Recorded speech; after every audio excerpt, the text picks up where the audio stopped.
How to add countdown timer to Shopify.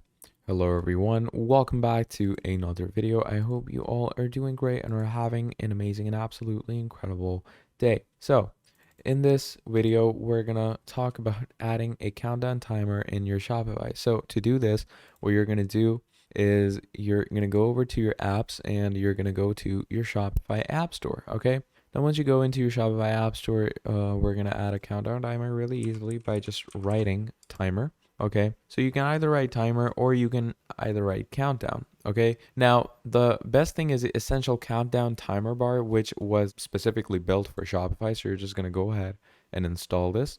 And once you go ahead and install this, basically it's gonna become an app provider for your store. And from there, click on install app. And what this will do is obviously it will give you the countdown timer feature privileges. And from this, you can simply add the countdown timer into your store by going in customize. And because it's a tool specifically built for your Shopify, it shouldn't, put any hassle or anything. So just create a new timer for yourself.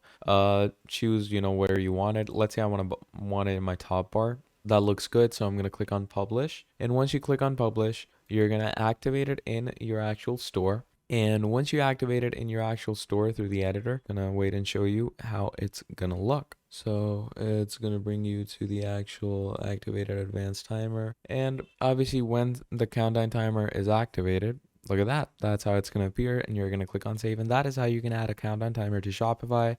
Thank you for watching, and I'll see all of you next time. Goodbye.